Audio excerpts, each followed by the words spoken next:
Hi, everybody. Welcome to Office Hours. It's 4 o'clock Central Time in Texas. We're delighted you're with us today. Today, we've got a pretty full schedule. We're going to talk about what to do and not to do if you get laid off. Now, it's a really interesting phenomenon. It was a record number of healthcare jobs created over the last in the last reporting period. A record number hasn't been this good in 38 or 39 years. And yet, we're still seeing layoffs at the management and the executive level. Why is that? It is because we have a decreasing number of executive positions and an increase in the number of people who are trying to get out and begin their career as a healthcare administrator or a healthcare executive. So we're happy to have you here today. So let's get busy. Let's get busy and talk about our program today. Well, there we go.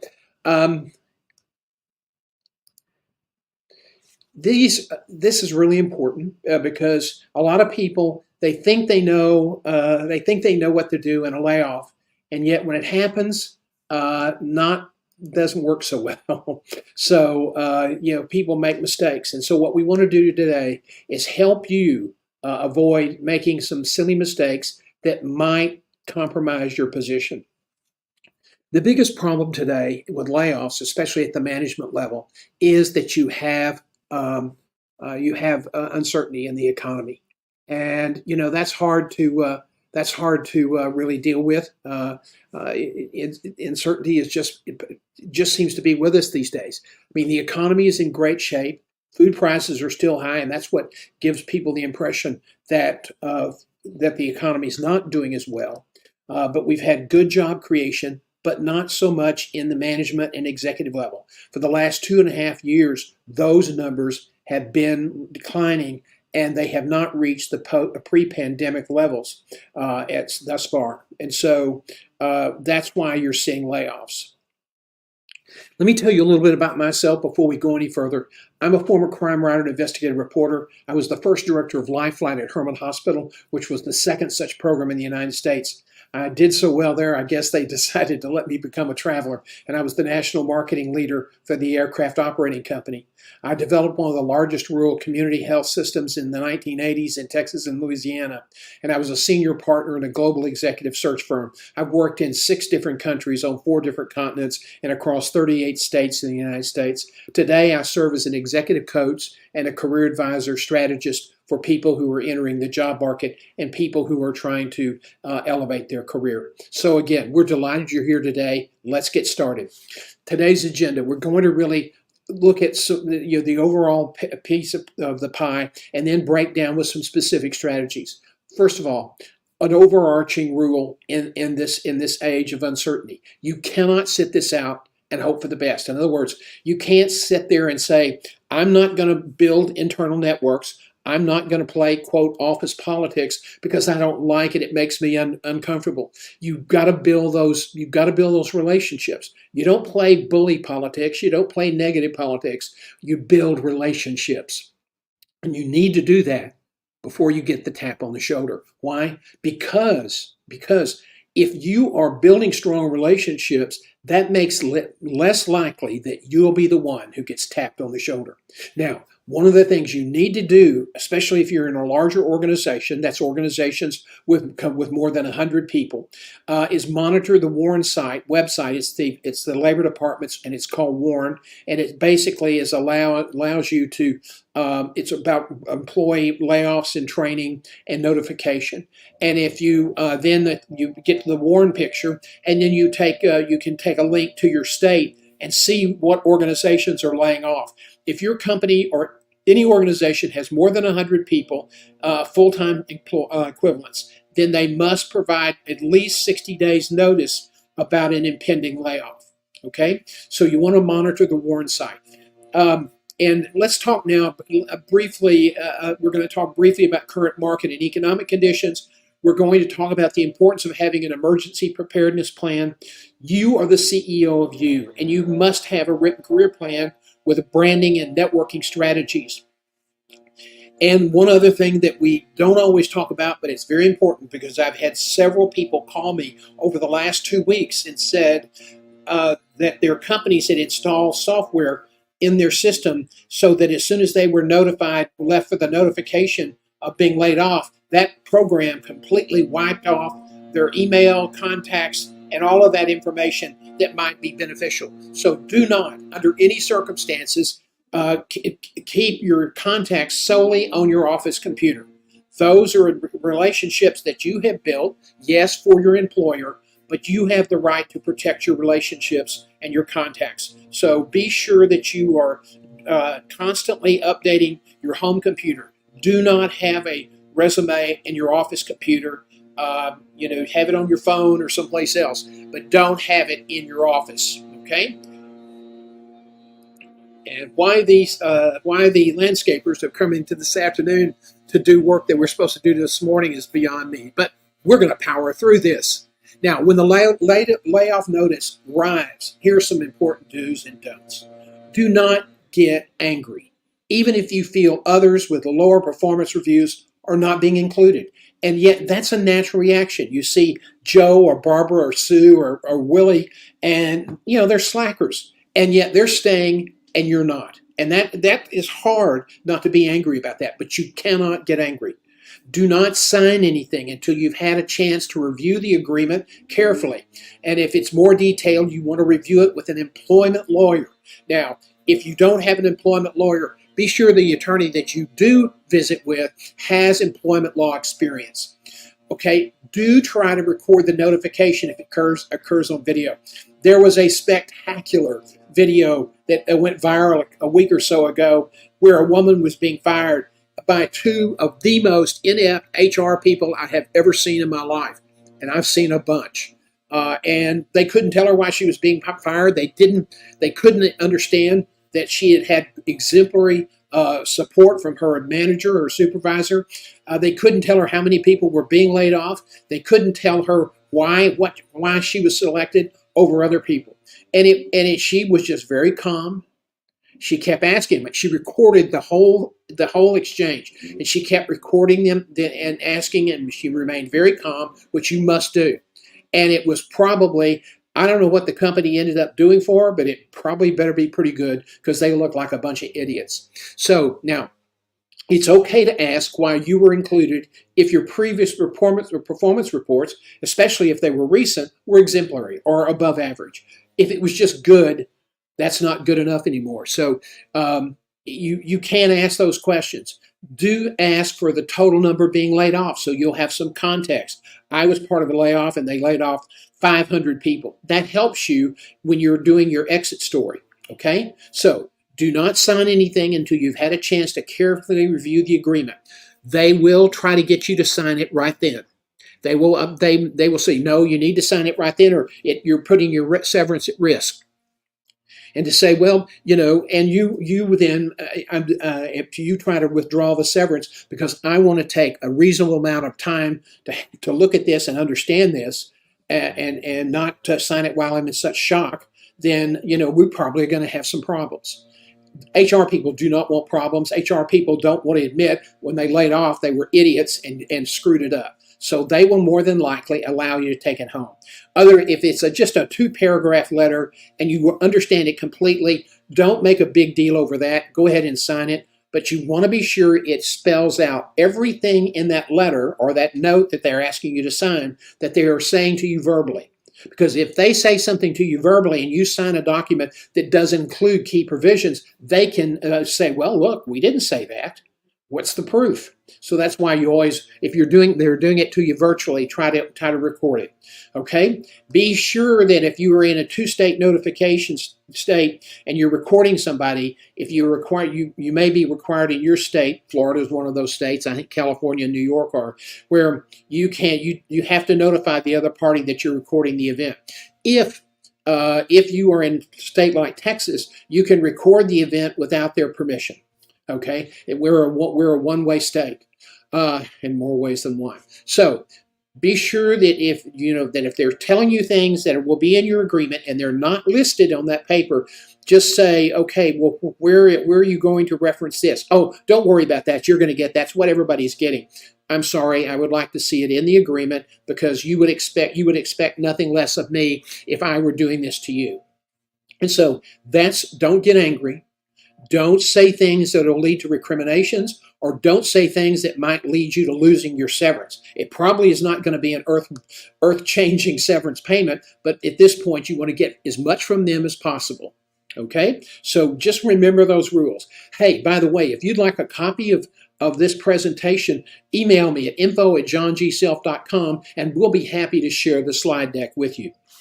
Now, if you know there's going to be layoffs and you know that you're on the list, it's always a good idea to build relationships within the company of people that you trust, that you worked with, that you had a good relationship with, that you can ask to be a reference. Now, a lot of the companies' official policy is you cannot give references if you work for this company. That's only HR can do that. Well, by and large, what HR doesn't know, which is a lot in these situations, you can give a reference if you want to. Just don't make it just make it sure that it's confidential, that your comments are confidential, and you're making it to someone who is with the company or with the search firm. Okay, but you want to line those people up in advance, because everybody, if there's a big layoff and everybody's on edge, a lot of people are going to hunker down, and they're not going to want to do anything that might get themselves in trouble. So you want to line up those commitments before you get too far away from the building. In other words, you're not going to be able to do it if you're laid off. You weren't expecting it. You're probably going to have to call them at home, or get, if you have their email, ask for them to call you, or call them at their office and at the office and say, listen, I'm going to need help with a reference. Would you be okay, very confidentially, giving a reference for me if you're called in a confidential manner? Most people will agree to that, especially if you're close friends. But don't wait till the end of the search to start trying to run those people down. It's kind of funny. People who get laid off, nobody wants to get around them because they might be contagious. So, it's just human nature. So try to line that up, get commitments, and keep people informed of how your search is going. Now, so that's really important. And when you do talk to them, say, we've been great friends, and I really would appreciate giving me your feedback on what you think I could have done to have avoided the severance, or avoided the layoff, or to improve my performance. And just say, look, this is really important. I want this. I'm not happy about this, but I'm so glad you weren't laid off. But I do want to learn from this, and I want to get better. So if you could share with me what you think I need to do to improve, that will help me. Now, that kind of information is going to help you prepare for your job interview. Now, severance. Companies are a lot more conservative today than they were during the pandemic layoffs. I mean, everybody was in a state of shock. This had come over this country so quickly. There was a lot of mismanagement early on in the process, and suddenly people were overreacting or underreacting. And so a lot of companies, when they started doing furloughs or layoffs, they were giving reasonably good compensation plans. Not all, but several were. Well, today, companies are now back to their old ways of being very, very careful and frugal with the severance payments they're making. So if you're a manager, you're not going to get a year's severance, okay? If you get 60 to 90 days, that's pretty average for a manager or supervisor. If you're a director, probably, you may get 120 days. If you are an executive, you may get, who's not been there exceptionally long time, you may get 180 days. But that would be a pretty good severance. Now, that's not good enough to keep you, funded through a job search, especially if you're a management or an executive, because it's going to take 6 to 8 or 12 months or longer for you to find your new gig, unless you are very, very lucky. So if you feel that a serious mistake has been made that might enhance your position on severance, consult an employment attorney. Do not attempt to litigate that issue yourself, because you will probably lose. Okay? Once you get laid off, sit down with your spouse or your partner and look at your household expenses so you can decide where we can cut back and during this job search. Hopefully you have a rainy day fund. That's a pretty important thing to have these days. Now, another thing that's going to happen to you, and everybody says, nah, not going to happen to me. But everybody that I know who I coach who's gone through this said, yes, this did happen. I didn't realize it at first, but I was going through the stages of grief. Well, grief is a natural part of the processing the loss of your job. Our jobs are our identity. They're not as important as our family or our loved ones, but they're very much about who we are. And when you lose your job, that is taken away from you. Relationships that you work with are taken away from you. So take the time. Understand what you're going through. Now, I know if you're tight on money, if you don't have a rainy day fund, if you don't have much savings set aside, your first inclination is, oh my God, I got to start submitting resumes the next day. Don't. Take at least 2 or 3 days to get through this and to really understand what's going on in the job market. We offer a membership program that has online, on-demand educational programs that will teach you what you have to do with a resume in today's job market. It's changed dramatically. If you haven't been in the job market in 3 to 5 years, you're going to be shocked at how things have changed. A lot of the initial recruiting, a lot of the initial screening is now done automatically with computers looking at your resume. So don't jump out there too quickly until you get prepared, because you will end up wasting a lot of time. So have the discipline, deal with the grief. If you can take a week or two, that's fine. But they're usually, it's very similar to the type of grief that you will go through when you lose a loved one. So just recognize the signs of grief and respond accordingly. You can use this, you can leverage this to help you respond and help you be more effective once you go to the market. Now, we cover this in our online on-demand course.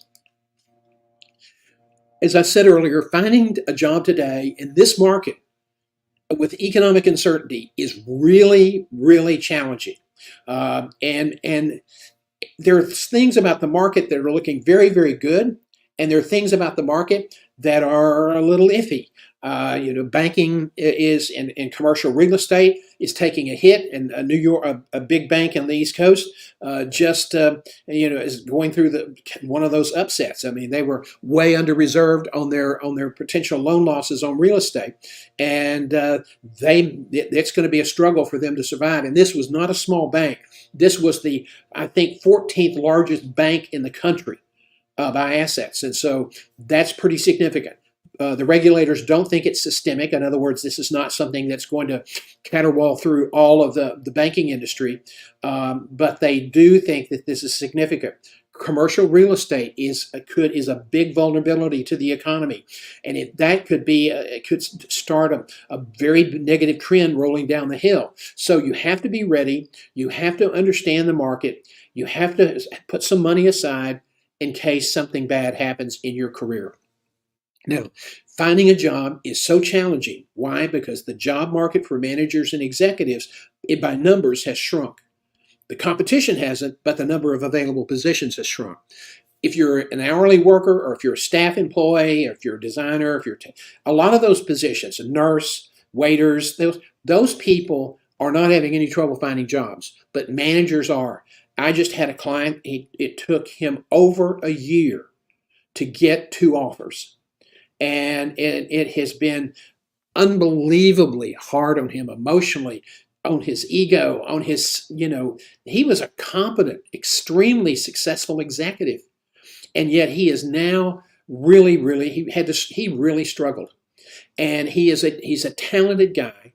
And I knew he was going to get through this. But all things considered, he just as soon had not been that traumatic.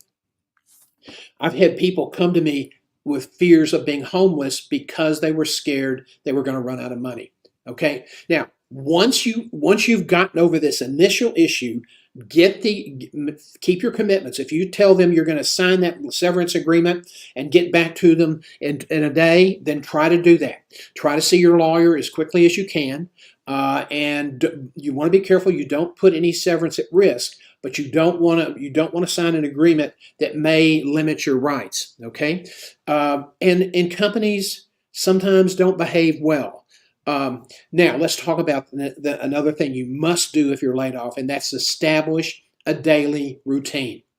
Okay, you are not going to find a job on the golf course. You're not going to find a job only talking to your friends that at work that you were really close with. Those people are not going to be in a position to help you find a job. So you must spend 4 to 6 hours a day in a home office, 4 to 4.5 days a week, networking with LinkedIn people, following up, and building these contacts into connection, or these connections into relationships. And this takes time. The less time you devote to your search, the longer it's going to take you to find a new job. People say, "Well, they gave me 18 months severance." It may take you at that level, with that level of severance, you have to understand it may take you 12 to 18 months to find your next job. That is not uncommon. That is not uncommon. So you need to go through the grief period. You need to kind of get your mind clear. You need to start getting organized. You need to understand your value. You need to understand and build a plan for your job search and your career. But you have to get to the market. You can't get to the market on the golf course. You can't get to the market, sitting at Starbucks, chatting with friends. Okay? You have to do the heavy lifting that it's going to take to get you to where you need to be. And I've used this quote before. Marshall Goldsmith wrote a great book, "What got you here won't get you there." What got you your last job is not going to be what gets you this job. You're going to have to be very, very sophisticated about the automation, about how to do your resume, and how to adjust to a new style of interviewing. Now, you cannot sit back and wait for the phone to ring unless if your name is a household word throughout your industry, then the phone will probably ring and you'll probably find a new gig pretty quickly. But if you're like 99.9% of the people in your industry, people are not going to come banging on your door, and that you're going to have to really work hard to get your next gig. Okay, you've got to focus on LinkedIn. Now, LinkedIn is not going to find you a job per se. LinkedIn is not going to be a platform that will build your connections into relationships. It's a tool.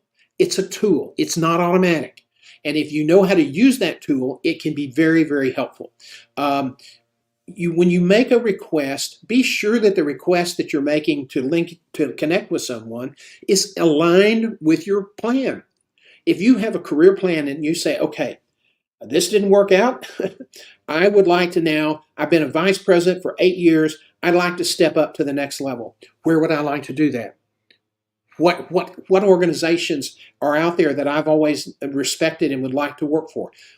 Set your goals. Write them down. The research is very clear. The more you are prepared, if you have a written plan for your career, you're more likely to achieve many elements of those plans, if not all. And so that plan of where you want to be geographically and in terms of companies you would like to target, that's how you're going to build your networking plan. It has to be aligned strategically with your career plan. Once you find somebody you think would be a good contact, maybe they work in the organization where you'd like to work, or maybe they are in sales in that industry, in that community, send them a message. Don't just click the automatic button. You see their picture and go, "Oh yeah, I want to connect with that person." Click. They don't get a message from you. There are so many people selling garbage on LinkedIn now. So what you want to do is to say, "I'm evaluating a career transition, and I would love to be able to connect with you and maybe pick your brain periodically about what's going on in your marketplace." Okay. Then what you also want to do is, if they have a little bell on the right side of their profile, click that. Why? Because it will then alert you when they post. And if they have an interesting post, you engage with them. "Hey, Rob, good post today. I really enjoyed that. I thank you for connecting with me, and I look forward to sharing information with you periodically." Always respond to birthdays, work anniversaries, and new jobs or promotions. Now, you're saying, "John, this sounds like you're talking about networking." I am, because networking is probably going to be the single most important way for you to get your next job. And I want to tell you something. If you don't have a network, um, it's going to really take you a lot longer. And so somebody the other day said, "Hey, I've got a new job. I'm so thankful to God that I finally persevered. When should I start networking for my next career?" I said, ideally, what you're getting ready to do is your capstone. But we're entering a new normal and things change and better jobs could come along, or companies break up, or big strategic plans don't work out. Partners get snarky with each other, and this great thing that you thought would be a great capstone career might not be that way. So you want to start building relationships now with people in your industry, people that you want to stay in touch with, that can help you the next time you go to the market. Hopefully, if you're younger, you're going to go back to the market because everybody makes changes. If you're in your mid to late 50s, this may be your capstone, but you still have to be prepared in case the unforeseen happens. Now, when you see one of your connections has a birthday, it'll be in the alert section on LinkedIn. Always engage with them. Hey, great! I saw you had a birthday. Best wishes, for many, many more. If they post something that they got a promotion, or they posted something, they're now president of their ACHE chapter, or they've been elected to the board.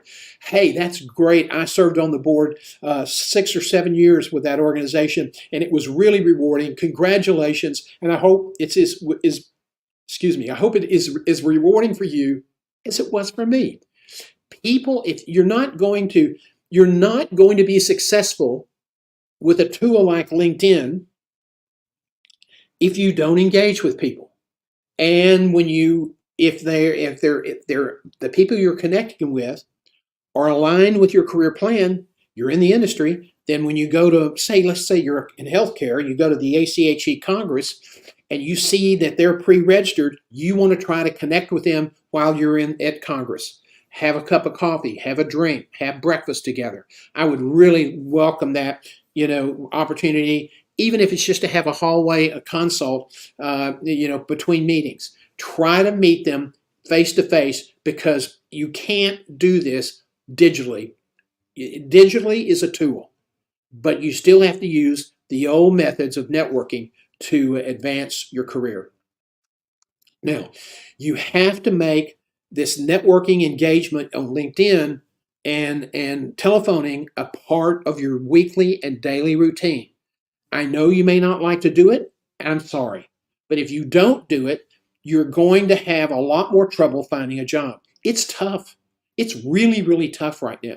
And people are really, really struggling. And so I want you to really understand that if you don't have a network, you are really putting yourself in a tough situation. As I said, you can't rely on digital. You can't just say click and, okay, find me a job. That's transactional. That's craziness. That'll never happen.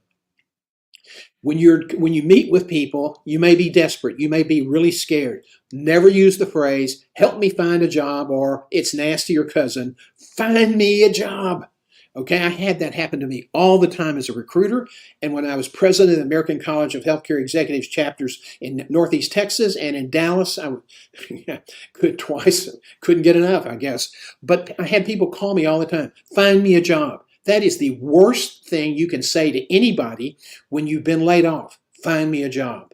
Just say, I'd like to network with you and get some ideas on what's going on. I'm going to make a career change, and I really would appreciate your advice, and I will be very respectful of your time. Now, if you know vendors, one of the I found now. I'm not as engaged in this part of networking as I used to be, but I found that some of the best sources for intelligence about markets and organizations within targeted markets were vendors, especially if you had a great relationship with one of the big supply vendors in your market, and he's one of the top guys. He knows people in other markets. And because they go to sales meetings all the time. So try to find out, or maybe impose on him, can you tell me who I need to be talking to in this market with your company? And he said, I don't know them, but here's their name and contact information. Who do I need to be talking to help me build my career? Okay, now we all send emails and we do it almost mindlessly. Don't stop timeout. That's a bad idea. Emails require careful thought and creativity to get them open, much less read and remembered. So this is really, really something you want to do very carefully. First of all, the subject line. Stop using these lines. Following up. Urgent, please read. Ray, and then nothing. Then leaving it blank. I delete those. Why haven't you responded? That's snarky. I delete those as well. Any subject line that has more than 6 words, that's probably not a good idea. Another one that I hate, John, I just need a minute of your time. Delete. I don't even open the email. Now, some others here on this slide. Chris, you won't believe what we have in store for you. Yeah, I will. You want to hustle me, and I'm not interested. See what's new this November. Yeah, okay, great.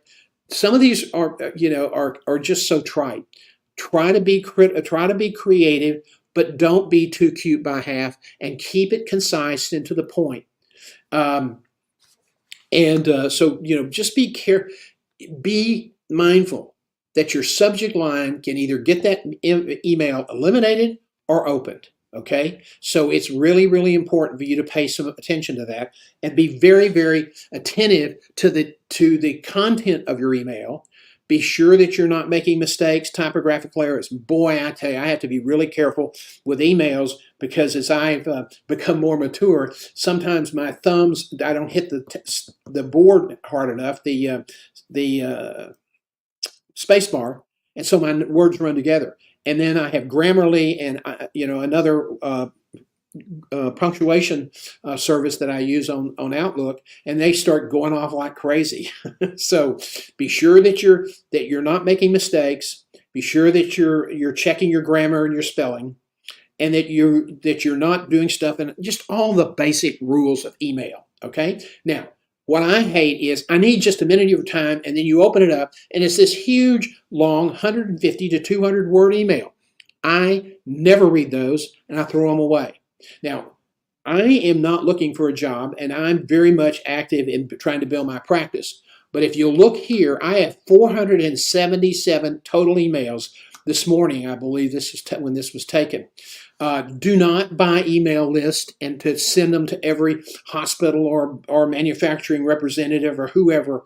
Don't do that, okay? Make connections and build relationships. Do not mass mail your association telephone book. Go in and pick people out that are in alignment with your career plan, and people will try to help you as long as you're respectful of who they are and how much time they have. If you're going to try to get basic market intelligence information, forget about trying to connect with the CEO of a big company or a big health system or a big manufacturing company because they don't have time. Okay? They have an assistant that's helping them manage their emails because everybody wants a piece of their whatever. And so you really want to, find people and build up into the organization. And you've got to do that with getting information. So somebody who's at your level or maybe below your level is probably going to be more inclined to be helpful to you. Okay? So that's very, very important. Now, I am also a major, epic believer in video emails. And the research there, it's not even close. Video is an exceptionally powerful tool. Now, most millennial and Gen Z recruiters grew up doing what? Watching some short videos. They like that, okay? So research shows that emails with videos are 75% more likely to be open and read. Video emails also have a retention read rate of 90% or greater. So you can record them from your computer or mobile device. For better quality, you can even record them using Zoom with the option for virtual backgrounds.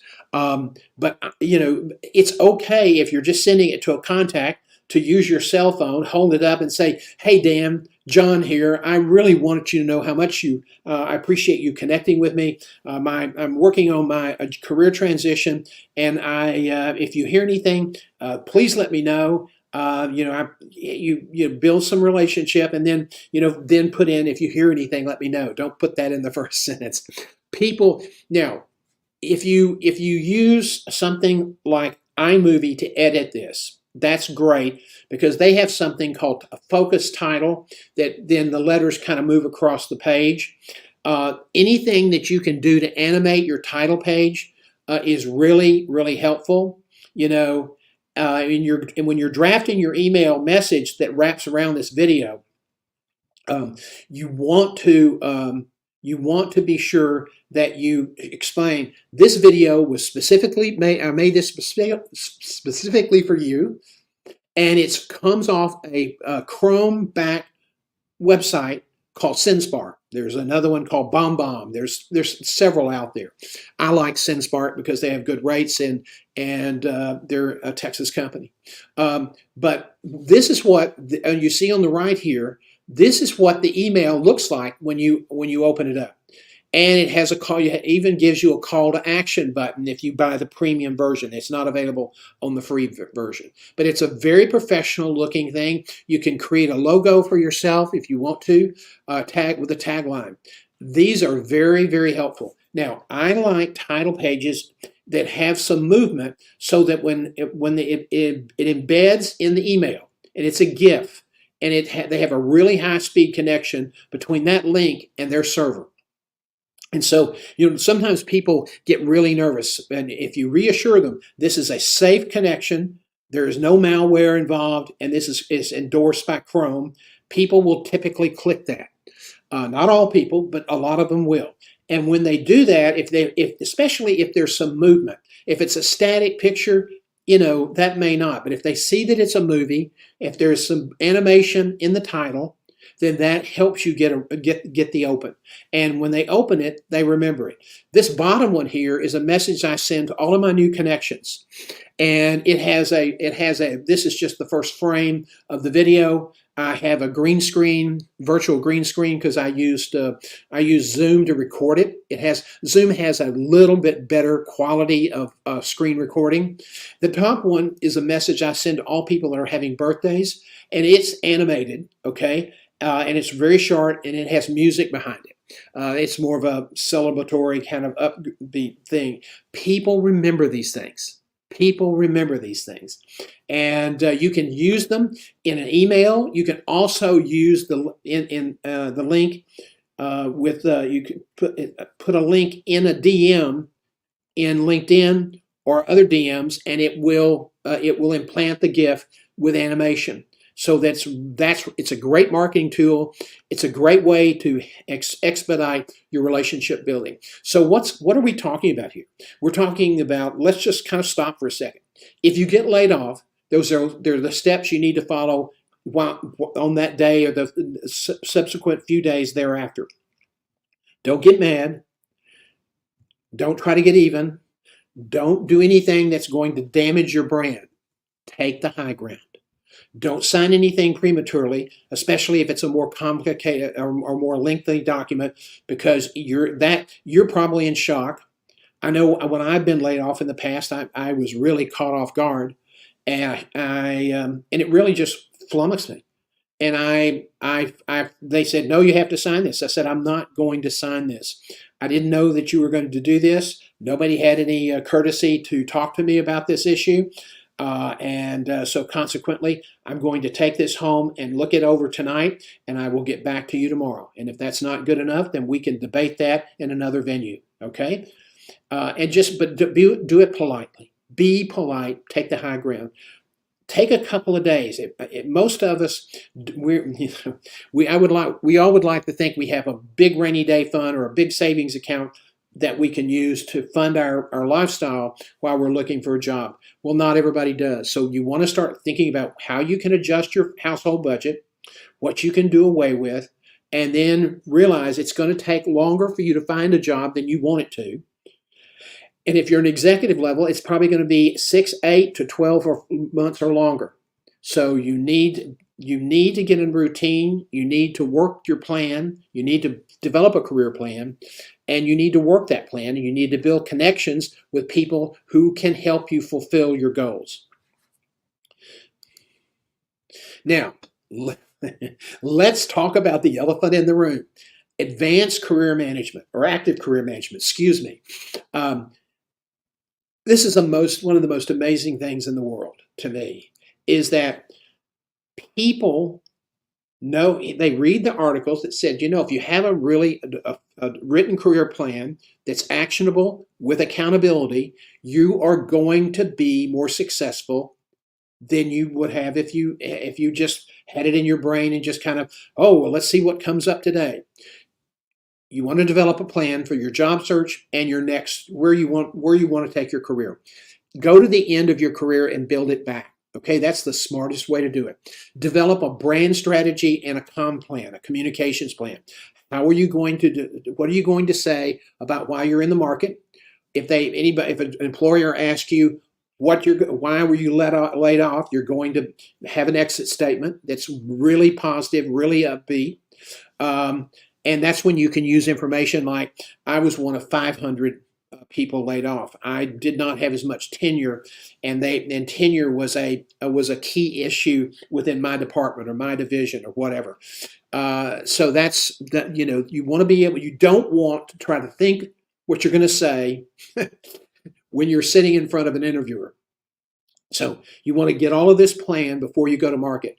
This takes a little time. It's not months. It's not weeks.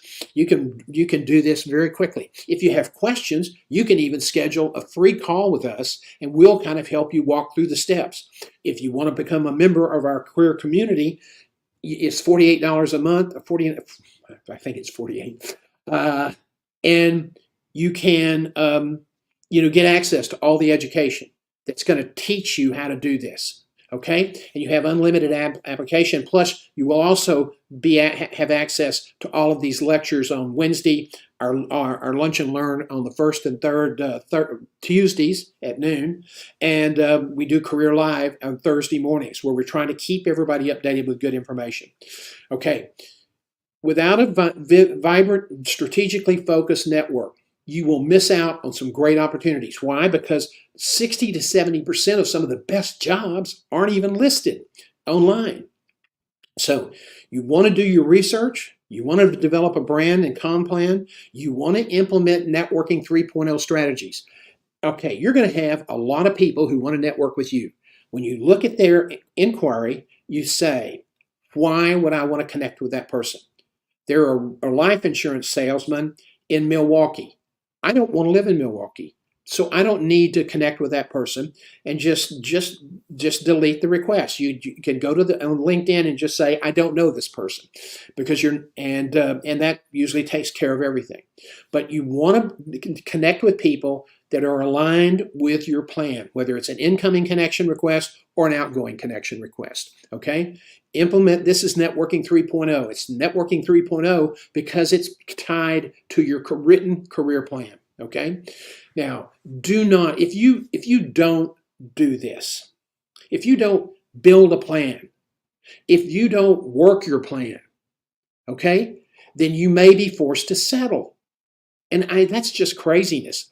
Don't find yourself at the end of your career and you've had to settle. Okay? If you don't have to. So stop ignoring the fact that the market has changed, and stop fooling yourself that, well, I've done this in the past. I know what I'm doing. I'll just do what I've done in the past. No, you won't, because it won't work today. People say, that's pretty dramatic. Let me tell you something. This has happened. This has happened. People who had lost their jobs and then had a series of financial catastrophes, unplanned, sick mothers, sick babies, death of a husband, and suddenly they're out there trying to figure out how they're going to take care of her kids and find another job. Okay? This is a very realistic possibility. It doesn't have to happen to you. So don't let this or worse scenario impact your career. I had a 39-year-old woman who had a great college degree, has had a great career. Her mother got very ill, so she took some of her savings to pay a medical bill because the hospital, a not-for-profit, was threatening her with debt collection, and they were going to try to start seizing assets and get a judgment against her and force her to pay. They didn't care what happened to her. They didn't care that she lost her job. They didn't care. They just wanted their money. Okay? And such a compassionate organization. And so she got a job at the last minute, but she was going